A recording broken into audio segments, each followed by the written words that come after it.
सबसे पहले आपको बताएं, पाकिस्तान ने अक़वाम मुत्तहिदा की सलामती काउंसिल से अहम मुतालबा कर दिया। अफगान अबूरी हुकूमत पर कलअदम तहरीक तालिबान पाकिस्तान से ताल्लुक खत्म करने और पाकिस्तान पर हमलों से रोकने के लिए दबाव डाले। अफगानिस्तान और इंडिया आपस में करीब आ रहे हैं। जैसे हम कह रहे हैं ना बार बार कि पाकिस्तान और अफगानिस्तान के बीच में फासले बढ़ रहे हैं, बावजूद इसके इनकी सरहद मिलती है, एक दूसरे के साथ जुड़े हुए हैं, लेकिन इंडिया और अफगानिस्तान के बीच में पाकिस्तान है। इसके बावजूद इंडिया और अफगानिस्तान एक दूसरे के करीब आ रहे हैं। वो पाकिस्तान से जो वहां के ट्रेडर हैं वो पाकिस्तान से ट्रेड भी नहीं कर रहे हैं और वो they are moving towards Iran के साथ ट्रेड कर रहे हैं और जो दूसरी स्टेट्स हैं, जो रशियन स्टेट्स हैं, उनके साथ। ये बहुत ज्यादा लम्हा फिक्रिया है पाकिस्तान के लिए।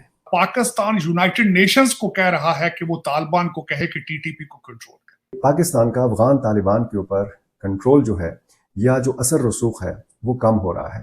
पाकिस्तान शायद अब इस काबिल नहीं है कि अपनी बात मनवा सके, काबुल तक अपनी बात पहुंचा सके, काबुल को ये समझा सके कि जी हम ये चाहते हैं, पाकिस्तान ये चाहता है। अब पाकिस्तान आपके पिछले प्राइम मिनिस्टर जो है वो कहते थे असेंबली में खड़े होके कि उसामा बिन लादेन शहीद हैं, और उसके बाद आपने जश्न मनाए जब तालिबान आए थे। और टीटीपी जिसका नाम ही तहरीक लबैक पाकिस्तान, तो वो कंट्रोल करें तहरीक तालिबान पाकिस्तान, तो वो अब उनको कंट्रोल करें जाके यूनाइटेड नेशंस किस तरह हो सकता है। और दूसरा ये कि दर हकीकत अगर आप यूनाइटेड नेशंस को कह रहे हैं कि जाके वो इंटरवीन करें, आप कमजोर नजर आ रहे हैं। आप नजर आ रहे हैं कि आप अपने मसाइल खुद हल करने की सलाहियत नहीं रखते। और टीटीपी चाहती क्या है? टीटीपी चाहती है कि वो इस्लामाबाद पे अटैक करे और अपनी मर्जी की इस्लामिक गवर्नमेंट को एस्टेब्लिश करे।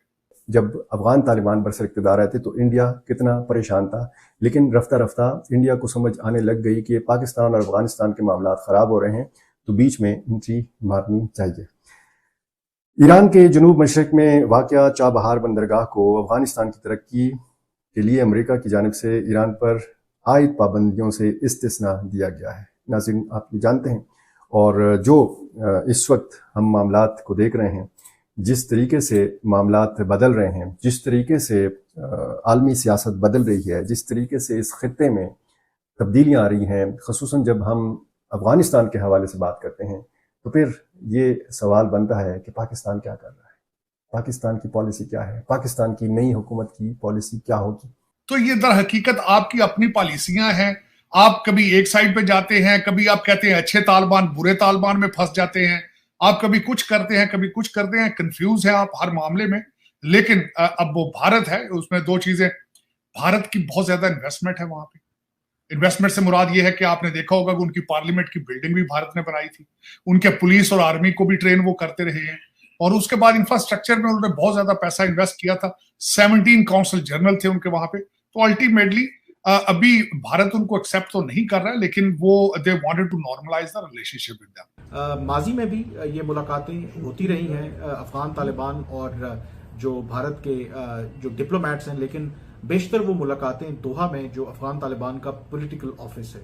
तो इस तरह की मुलाकात रेयर है कि जब फेस टू फेस बाकायदा तौर पर पब्लिकली उसके जो स्टेटमेंट है दोनों फरीकैन ने जारी भी की है। दोनों ममालिक ने, अफगान तालिबान की तरफ से भी स्टेटमेंट आया है और भारत की जो वजारत खारजा है उनकी तरफ से भी स्टेटमेंट आया है कि बुनियादी तौर पर इसका मकसद क्या था।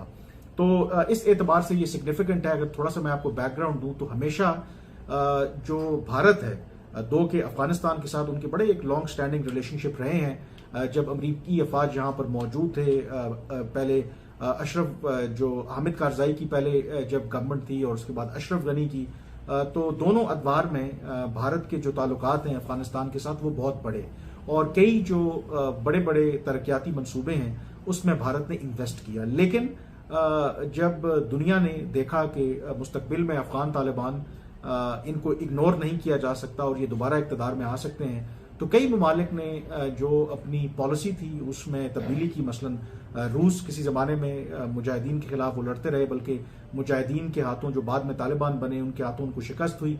उन्होंने अपनी पॉलिसी तब्दील करके अफगान तालिबान के साथ चैनल ऑफ कम्युनिकेशंस ओपन किए है, और आज रूस जो है बाकायदा तौर पर अफगान तालिबान को कई इंटरनेशनल फोरम्स के ऊपर सपोर्ट भी कर रहा है। अमेरिका आपको कहता है कि रिलेशनशिप भारत से ठीक करें, वो किस तरह कह सकते हैं? थर्ड पार्टी है।